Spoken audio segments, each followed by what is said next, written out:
erinnya Nakamattima mama Nakaboja wawangula kifoosi nawangula ba LC3 Mani Kansala Nakabo Parish mu bufunze ki ekibaddewo leero mu bufunze leero tebalina kye batugambe kyamaanyi nnyo naye batugambe bali bateekamu okwemulugunya katutugenze tulabe lulingi lyanga lumu balyongezaayo okusinziira ku budde bwe mwajjiddeko wano mwadde munataniriza twaze ku makyaliro essaawa 3 zatusanzeewo wano ne batwongezaayo paka ssaawa 6 paka kati bwe bati batugambe mukomawo nga mmeka nga lumu live ssaawa 9 lusuubire obwenkanya bujja kubaawo nze ndi mugumu abawagizi bwe bagumizza People power! Our power! Our power! People power!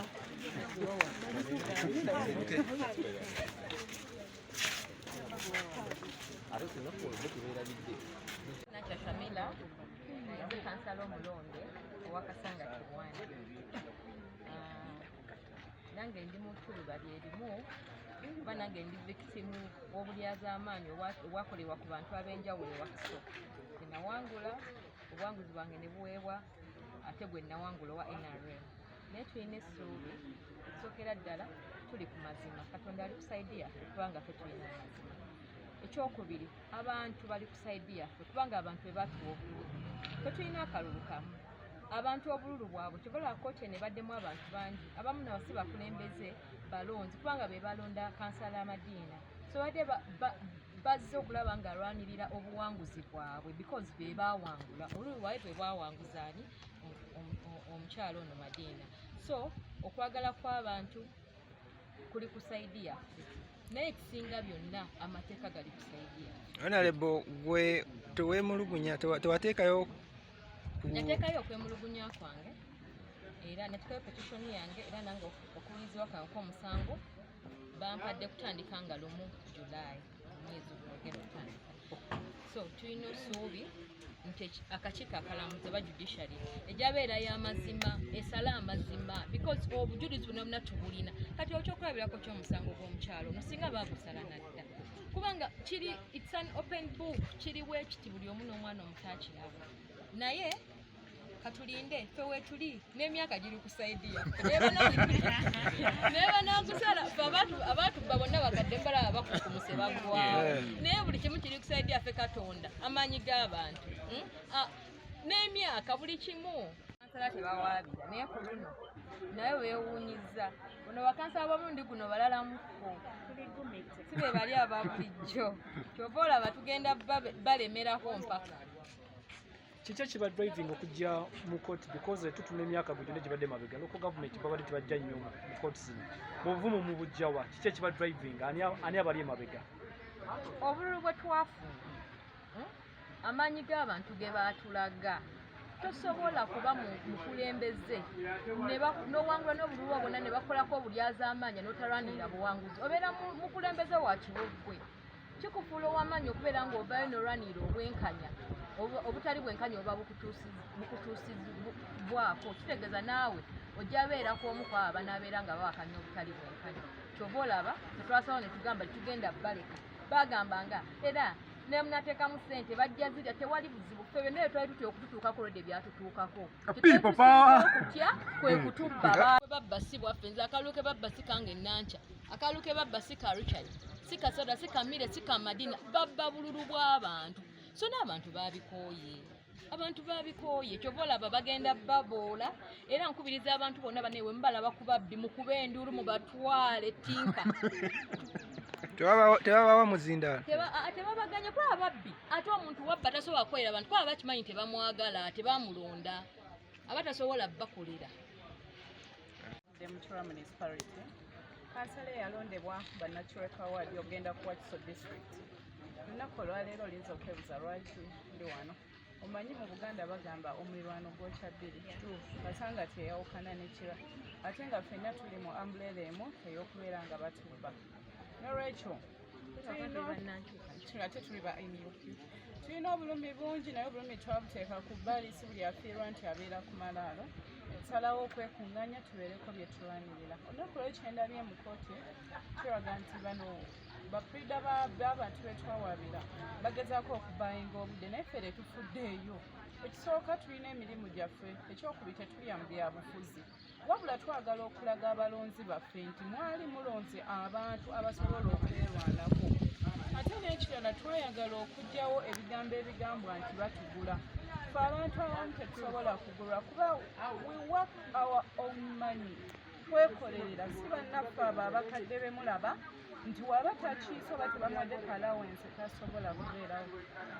Nange essaawa yonna omusango gwange gugenda kutandika okubeera nga guwulirizibwa mu kooti y'ekira era nina obukakafu nina n'essanyu ku mutima nti nja kuwangula kuba bannaffe be twawaabira tebalina kintu kiyitibwa nti balina diaraphones tebalina kyo kwegamba bali awo.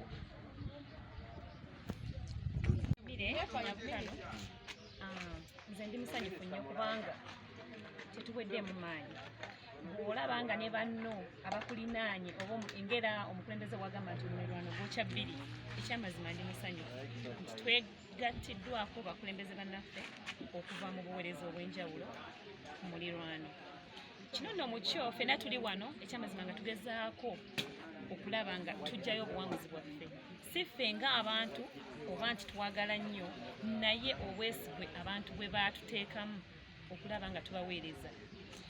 Ffe nga ffe nga tuli mu kibiina ekya National Unity Platform ekyamazima tuli maanyi g'abantu era tuliwo ku maanyi g'abantu. Era ndi mukakafu nnyo nti ffenna nga bwe twawaayo petitions zaffe tujja kuddibwamu kubanga amazima go bagamanyi ate era tetutidde era nabo bali eyo bakankana kubanga balindiridde bye baakola. Ffe tuli bakakafu nnyo, obukakafu tubulina obulaga nti twawangula akalulu era tusaba kooti esale ekyo kyeteekeddwa okusala kubanga abantu balinze okumanya bw'ebanga gavumenti egoba ababbi oba egezaako okuteekawo obwenkanya kyekiseera eteekewo obwenkanya wadde batumalamu amaanyi kansala taloopa kansala tajjayo obuwanguzi bwe ekyo kikyamu. Tuli maanyi g'abantu, bantu batulonda kubaweereza, tuyina okukola ebyo bye batusuubiramu. Lw'ensonga lwaki twataddemu obudde okulaba nga tujjayo obuwanguzi. Honorable, singa pulaani A negaana waliwo pulaani B yonna ey'okubanja. Lindirira tojja kusobola. Omukulembeze yatugamba ekintu kimu, oba mwagala oba temwagala kalonde kakuume kakole ki kabanje. Kati essaawa zino kye tuli mu kukola, tuli mu kubanja buwanguzi bwaffe Mu ngeri yonna siekyo kanso gwogenda akakosa akafu. Richard Muwonge Woodridge, kansala wa Kyengera 2. Olwaleero tubadde mu Wakiso eyawamu. Kozi bamala okutubba akalulu nga mwakimanya NUP awangula Wakiso. Naye omubbi n'alowooza nti ajja kukola ki, ajja tutuulako. Ffe tuli basanyufu olwaleero tutandise ennyingo yaffe esembayo oba eddirira esembayo ey'akabanyi.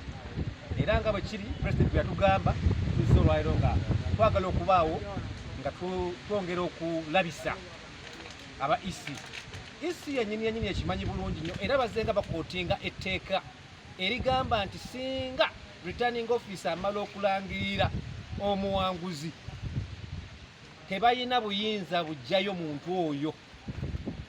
Era zebbaluwa ze baatuwa zebbaluwa zetuze tubunya ku mitimbagano ne batugamba singa babanga kye baalangirira bw'okukijjayo olina kgenda mu kooti.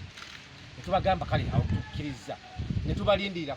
Madiina yawangula era n'alangirirwa Wakiso nga ye muwanguzi owa NUP kwabo balangirira.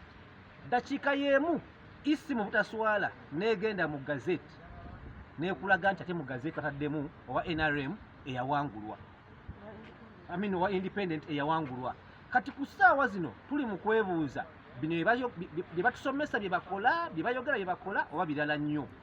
Eno y'ensonga y'omukyalo ono. Twabaza Omukama ne twabaza ne balooya be, omukulu Asumani basalira ne ttiimu yonna nti baayangwa ne bateekawo injunction ku muntu oyo. Ku ssaawa eno twebuuza omukyalo ono ki ekimugaana okufuna obuwanguzi bwe n'alangirirwa. Nenno si ye yekka, bannange naffe ffenna nga mutulabye tubadde mu kooti n'abalonzi ab'omukasanga tubeebaza abazze ne bavugirira kooti nti balaga obunyiikaavu bwabwe eri ekintu ekyandibadde ekyangu. Teri muntu ayagala mubbi kulabika nga yamukulembera. Era omwami akyogedde awo n'agamba oyo si bwe twatuma, bino ebintu bya buweereza, tetujja kufuna muntu twejijikako nga si bwe twakola ki. Ono gwe babanja obuweereza, era omukyala amugambye maama tulina omukolo bwe guti. Bwe tugezezaako omulaga nti wuuli ayambadde ng'ebyaffe ne bagamba oyo tetumumanyi, tagenda kuyigiza abaana baffe bya bubbi ku kyalo. Maama tukusaba busabi mu kulwanira obuwanguzi bwaffe, abantu sigala ng'obaweereza. Ate njagala okwebaza era abantu beekasanga nti abaabodde omukulembeze gwe babakoze eki ne mulaga nti kakube mu kufiirwa oba mu masanyu talina kubeerawo. Ekintu ekyo singa ensi eno ekimanya bannange musigale naffe. Abamu ku ffe weewaawo obuweereza tubwetaaga naye tetwakulembeza kya nsimbi. Ate namwe mwatunda mukimanyi tubakakasa tujja kulemerako, tujja kubanja obuwanguzi bwammwe ate tujja kusigala nga tubaweereza. Bamanye nti oli waabanga ayina eddembe ly'abantu era ng'abantu bamulamu empeke asigala abaweereza. Mwebale nnyo, mwebale era obubaka bwonna ku gwe wawaabira. Nze ku lwange njagala kusigala ku nsonga eno lwaleero nga nkakasa ng'ennaku z'omwezi lumu, omwezi gugenda kuba gwa Julayi, tujja kukomawo wano. Tukomawo wano ku nsonga y'ono okugimala okugityemula. Ate tusanyuke lumu nga bwe tulindirira munnaffe omulala eyaloopye Shamira, kubanga naye omusango gwe guli wano eno nga lumu. Bannange mbakoowoola eggwanga lyonna okutwalira awamu. Kino si kya NUP, si kyaki, wabula omuntu eyawangula obuwanguzi bwe tumwanirize, omuntu eyabba obuwanguzi bwaffe tumuboole. Ekyo tujja okuba n'abaana abajja okuba ab'enkizo, kubanga ku ssaawa zino ababba obululu bwammwe nga bali ku mikolo ne mubaaniriza bwe muti oba ne mubuwa obuzindaalo, yalowooza nti obubbi kati nayo kakwate ku Uganda. Ye ssaawa tuvumirire ebikolwa ebibi ebimanyiddwako eggwanga lyaffe. Omuntu abbye bannange tumuboolere ddala. Temubawo entebe ez'amu maaso. Tetujja kugaba ntebe eri mu maaso. Nakano mukatwale nga nsonga. Bamanyi olumu okozesa ab'ebyokwerinda okwagala okusiba abaana.